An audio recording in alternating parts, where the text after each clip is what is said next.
Hello welcome back dear students. आज की class में हम चैप्टर नंबर 12 करेंगे जो कि है इन्वायरमेंटल स्टडी क्लास 11 का। तो इसमें हम आज करवाएंगे आपको conventional sources of the energy.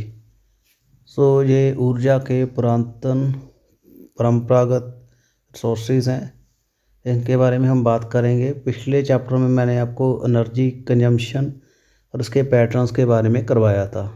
तो चलिए इस वीडियो शुरू करते हैं। Energy is harness from variety of sources. अलग अलग तरह के सोर्सेज हैं जहाँ से एनर्जी हम लाते हैं। मेजर कन्वेंशनल सोर्सेज जो एनर्जी के हैं इनमें फॉसिल फ्यूल एंड फायरवुड, पथराट बालन और लकड़ी होती है जलाने वाली। ये sources account for most of total energy consumption in the world. Fossil fuel में कोयल, ऑयल, नेचुरल गैस, ये भी नॉन रिन्यूएबल सोर्सेज हैं क्योंकि ये लिमिटेड हैं और इनको बनाने में करोड़ों साल लग जाते हैं।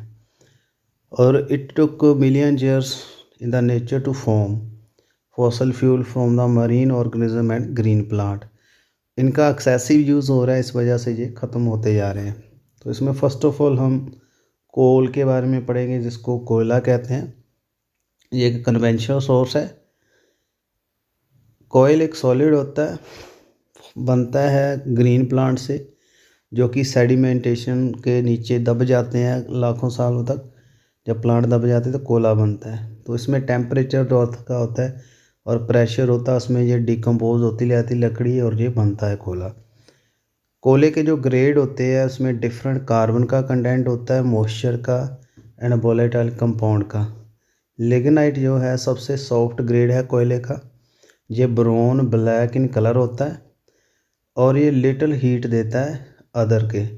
तो most common type of coal इसमें जो है वो है बिटुमन्स। ये brilliant black coloured grade harder होता है, लिग्नाइट से ज़्यादा हार्ड होता है और इसमें सल्फ़र होती है और इससे काफ़ी हीट देता है। Highest heat producing grade of कोयल जो है एंथ्रासाइट है। It is hard, brilliant, burn most cleanly, causing relatively less pollution.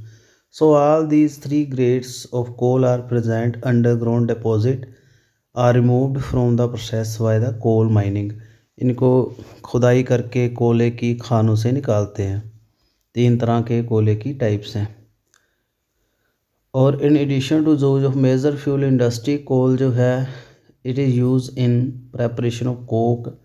कोयले को इंडस्ट्री में यूज़ करते हैं। इसके अलावा इससे कोक बनाते हैं, coal gas, synthetic petroleum and many organic compound जैसे benzene, toluene, aniline, anthracene. Coal जो है मोस्ट अबंडेंट फॉसिल फ्यूल है और इसके मेजर डिपॉजिट जो है यूएसए में, सोवियत यूनियन एंड चाइना में है।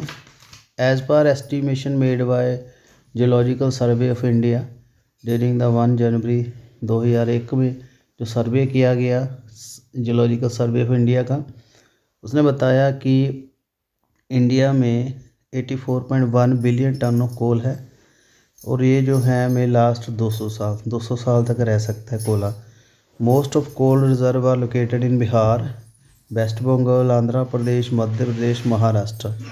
इंडिया में कोल जो है ये half of total energy supply and about 60% of coal use in electricity generation and demand is rising year after year. India में जो है इंडस्ट्री में 60% यूज़ होता है और ज़्यादातर ये बिजली के लिए यूज़ होता है।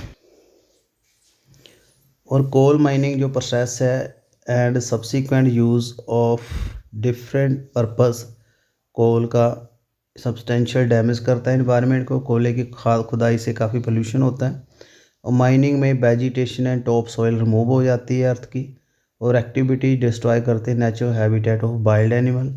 बर्निंग ऑफ कोल में carbon dioxide, sulphur dioxide, nitrogen oxide gases आती हैं एटमॉस्फेयर में। Long term carbon dioxide emission जब होता है तो इससे काफ़ी ग्लोबल वार्मिंग हुई है। And most amount of carbon dioxide as per unit of heat produce during burning of कोयल in comparison than other fossil fuel. यानी कोयला जलाने से सबसे ज़्यादा कार्बन डाइऑक्साइड होती है।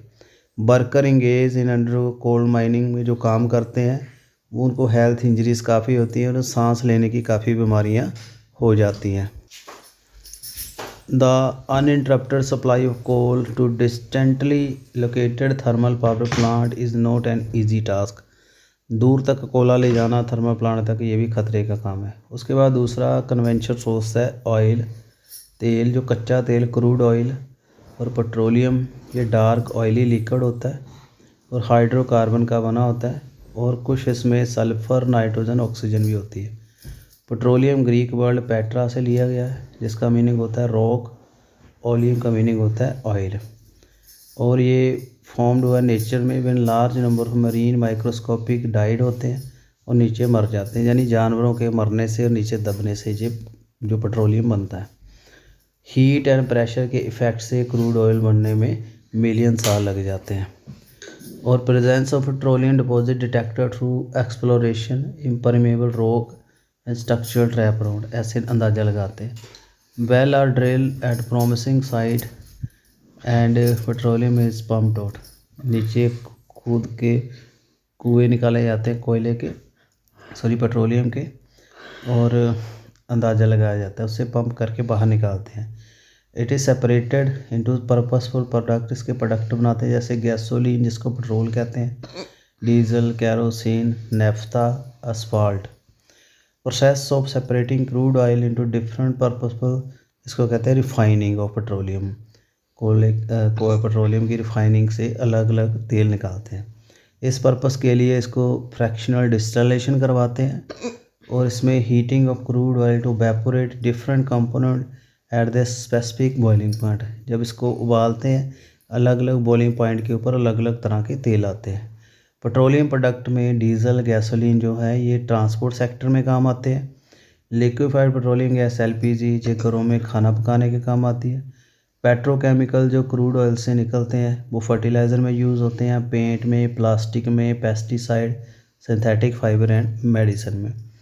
और क्रूड ऑयल जो कच्चा तेल है ये मेजर सोर्स है एनर्जी का, 1940 से ये चलता रहा है और ये इजी है टू ट्रांसपोर्ट, इसको ले जाना आसान है। एंड बर्न मोर क्लीनली, ये कोयले से ज़्यादा साफ़ जलता है। इंडिया में 40% पेट्रोलियम प्रोडक्ट जो हैं ये ट्रांसपोर्टेशन में काम आते हैं, बाकी इंडस्ट्री में और सम अदर सेक्टर में। डोमेस्टिक जो क्रूड ऑयल प्रोडक्शन है 33 मिलियन जो मीट्रिक टन है। It is sufficient to meet the 35% of annual demand. Contrary to this demand of petroleum product is rising rapidly, बढ़ रही है और डिपेंडेंस ज़्यादा हो रही है इसकी पेट्रोलियम की। इन इंडिया में जो क्रूड ऑयल है deposit 0.4% world total reserve, India में कम रिज़र्व हैं पेट्रोलियम के, मेनली ये असम और गुजरात में है। Organization of petroleum exporting country OPEC ये 77% of world total oil reserve है, इसमें कब्जा है 77 जो इसके अंडर आते हैं पेट्रोलियम रिज़र्व। और as in case of coal, burning of oil also produce carbon dioxide और ग्लोबल वार्मिंग भी करता है। नाइट्रोजन ऑक्साइड निकलती है इससे जब हम पेट्रोल को जलाते हैं, और ये automobile lead to acid precipitation, oil spill हो जाते हैं कई बार समुद्रों में, से काफ़ी जीव मर जाते हैं। नेचुरल गैस, कुदरती गैस जो है ये डिफरेंट हाइड्रोकार्बन से बनी होती है, इसमें methane, smaller amount of propane and butane होती है। नेचुरल गैस जो है वो was formed in nature in way as petroleum and और oil, crude oil from the marine microscopic trap under sediment, इनके दब जाने से नीचे जो गैस बनती है। Sometime it is also occur without petroleum, कई बार ये पेट्रोलियम के बिना भी निकलती है। Butane and propane removed from natural gas, ये जो गैस से निकलते हैं this are then stored in pressurise tank, और सिलेंडर में स्टोर करते हैं, LPG बनती है। रिमेनिंग जो मीथेन है उसको क्लीन किया जाता है, इसकी इम्प्योरिटी को कम करके पाइपलाइन से आगे भेज देते हैं और इसको लिक्विफाइड नेचुरल गैस LNG में कन्वर्ट करते हैं लो टेम्परेचर के ऊपर। और specially designed refrigerated tank ship are use in transportation of liquefied petroleum gas, इनके अलग अलग टैंकर होते हैं जिसको लेके जाते हैं। नेचुरल गैस जो है इलेक्ट्रिसिटी जनरेशन में काम आती है और it is use in as fuel in industry associated with manufacture of cement ceramic, glass, brick and food processing. Petrochemical जो है ये obtain किए जाते हैं from natural gas. These are used in production of plastic, medicine, detergent, fertilizer. Compressed natural gas CNG ये use किया जाता है as fuel in automobile. In the developed country, it is also used to heat residential and commercial building. In India जो proven reserve of natural gas है वो 7.65 billion cubic metre BCM। और major जो है reserve Assam में है natural gas के, Gujarat, Bombay high में। दिस एनर्जी सोर्स जो है 10% पावर जनरेशन में ये काम आता है। नेचुरल गैस जो है ये क्लीनेस्ट होती है और पोल्यूशन नहीं करती, और पाइपलाइन से ये LNG की फॉर्म में लेके जाते हैं और वॉलेटाइल एंड फ्लेमेबल है। एक्सीडेंट जब होते हैं ट्रांसपोर्टेशन में तो long distance pipeline design tanker ship cause damage to both human life, इससे इन्वायरमेंट और ह्यूमन लाइफ को भी नुकसान होता है। लास्ट में आपके पास है फायरवुड, जंगली लकड़ी जलाने वाली जो है, और ये काफ़ी समय से पुराना सोर्सेज है एनर्जी का।